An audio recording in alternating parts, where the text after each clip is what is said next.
पौराणिक कथा के अनुसार भगवान श्री कृष्ण बचपन से ही बड़े नटखट थे। उनकी बाल लीलाओं के हमेशा ही गुणगान होते हैं। तो आइए जानते हैं उनकी ऐसी ही कुछ बाल लीलाओं के बारे में। एक बार की बात है, जब कान्हा छोटे थे तो एक राक्षसी पूतना जिसे कंस ने भेजा था, कृष्ण को मारने के लिए सुंदर सी महिला का वेश धारण कर गोकुल में आई और यशोदा से कहने लगी, मैं देवलोक की वासी हूँ। मुझे एक वरदान प्राप्त है, जो भी शिशु मेरा स्तनपान करेगा वो अमर और शक्तिशाली हो जाएगा। इसीलिए मैं आपके पुत्र को अपना स्तनपान करवाने आई हूँ। भीतर आइए देवी। अंदर आकर पूतना ने कान्हा को गोद में लेकर स्तनपान कराना आरंभ किया। जी भर के दूध पी मेरे लाल, क्योंकि इसके बाद तुम्हें कभी भूख नहीं लगेगी। ये मेरा छोड़ो, ये तुम क्या कर रहे हो? विष भरा दूध पिला रही प्रभु को बालक जान, दूध पान में पी लिए प्रभु ने उसके प्राण। छोड़ो छोड़ो मुझे। कुछ ही पल में वो एक भयंकर राक्षसी बन गई और दर्द के मारे जोर जोर से चिल्लाने लगी। लेकिन बाल कृष्ण ने उन्हें तब तक नहीं छोड़ा जब तक उसकी मृत्यु नहीं हो गई। मेरे लाल, ठीक है न तू, मेरा लल्ला? कान्हा एकदम सुरक्षित थे। ऐसे ही समय बीता। कान्हा को माखन इतना पसंद था कि वो अपने दोस्तों के साथ लोगों के घरों में जाकर माखन चुरा कर खाते। वो रहा माखन, चलो दोस्तों टूट पड़ो। कान्हा और उनके दोस्त गोकुल के हर घर से माखन चुराया करते थे। अरे ये यमुना काकी ने तो माखन ऊपर टांग रखा है, अब हम उस मटकी तक कैसे पहुँचेंगे? हम गुलेल से मटकी फोड़ सकते हैं और सारा माखन नीचे आ जाएगा। अरे बेवकूफ, वो माखन है, दूध नहीं, जो छेद से नीचे आ जाएगा। कान्हा, अब तुम ही कोई उपाय बताओ। फिर कान्हा को एक तरकीब सूझी और उन्होंने सब ग्वालों की टोली बनाकर एक के ऊपर एक चढ़ने को कहा और आखिर में उन सब के ऊपर चढ़कर कान्हा ने मटकी नीचे उतारी। तभी यमुना काकी वहां आ गई और वो सब वहां से भाग गए। यमुना काकी कान्हा की शिकायत लेकर यशोदा के पास गई। यशोदा, आज तुम्हारा कान्हा फिर मेरा माखन चुरा कर खा गया, लेकिन मैं कह देती हूँ उसे डांटना मत। हाँ। इसी तरह और भी औरतें कान्हा की उलाहना लेकर आई, जिससे यशोदा मैया गुस्से में आ गई। कुछ देर बाद कान्हा घर आते हैं। मैया, बहुत भूख लगी है, थोड़ा माखन दो ना खाने को।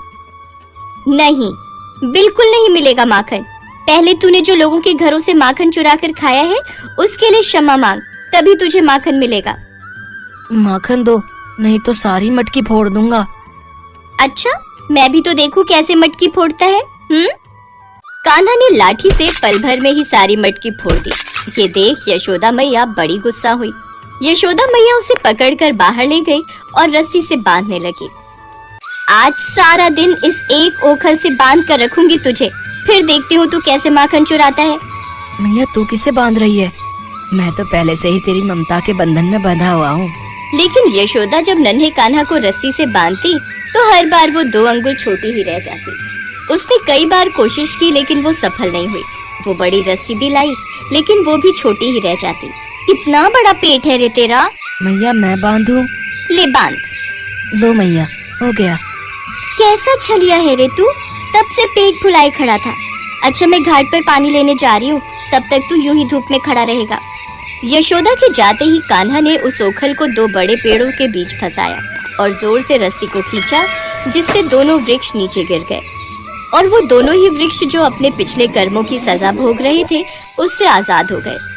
लेकिन जब यशोदा वापस लौटी तो उसने देखा कान्हा के बगल में 2 बड़े बड़े वृक्ष गिरे हुए थे, जिन पर बैठकर कान्हा मुस्कुरा रहे थे। हाय दैया, मेरे लाल, ठीक तो है ना तू? क्या हुआ यशोदा? मैं इसको ओखल से बांध कर गई थी जी, लेकिन पता नहीं कैसे ये बड़े वृक्ष आकर गिर गए। मेरे लाल, तू ठीक तो है ना? मैया, मैं बिल्कुल ठीक हूँ, आप चिंता मत करो। कान्हा बचपन में केवल माखन मिश्री ही नहीं बल्कि माटी भी खाते थे। एक बार यशोदा मैया से किसी ने शिकायत की। काकी, हम सब खेल रहे थे, तब इसने मिट्टी खाई है। हाँ मैया, इसने मिट्टी खाई है मैया, देखो तो इसके मुंह में। लल्ला, तूने माटी खाई है? नहीं मैया, मैं क्यों मिट्टी खाऊंगा, मिट्टी तो गंदी होती है ना, ये सब झूठ बोल रहे हैं। मुंह खोल लल्ला। जैसे ही कान्हा ने अपना मुख खोला, मैया यशोदा को पूरे ब्रह्मांड के दर्शन हो गए। कान्हा के छोटे से मुख में अंतरिक्ष, दिशाएं, द्वीप, पर्वत, समुद्र समेत पूरा ब्रह्मांड नजर आ रहा था। कान्हा के मुख में ऐसा दृश्य देख मैया यशोदा चकित होकर वहीं गिर पड़ी। लगता है मैया मेरे तत्व और अलौकिक शक्तियों से अवगत हो गई हैं। तब श्री कृष्ण ने तुरंत अपनी शक्ति रूप माया विस्तृत कर दी, जिससे क्षण भर में मैया यशोदा सब कुछ भूल गई। और अगले दिन कान्हा अपने दोस्तों के साथ नदी के पास पेड़ों पर चढ़कर बैठे हुए थे। तभी कुछ ग्वालन पानी भरने नदी पर आती है। ये देखो, ये नया घड़ा कल पास के गांव में मेले में गई थी, वहीं से लाई हूँ। सुंदर है ना? हाँ ममता, ये तो बहुत ही सुंदर है। चल अब जल्दी से पानी भर लो, नहीं तो बातों बातों में यही शाम हो जाएगी। अच्छा, नया घड़ा, अब देखो मेरी गुलेल का कमाल। सभी सर पर घड़ा उठाए जाने लगी। तभी कान्हा ने अपनी गुलेल के पहले ही निशाने से चांदनी का पानी से भरा घड़ा फोड़ दिया। हाय दैया, हमरा नया घड़ा तोड़ दिया। कान्हा के बच्चे, रुक तू अभी। लेकिन नटखट कान्हा अपने मित्रों के साथ वहां से भाग जाते हैं। ऐसे ही उनकी कई नटखट शरारतों के बारे में हम जानेंगे नटखट कन्हैया पार्ट 2।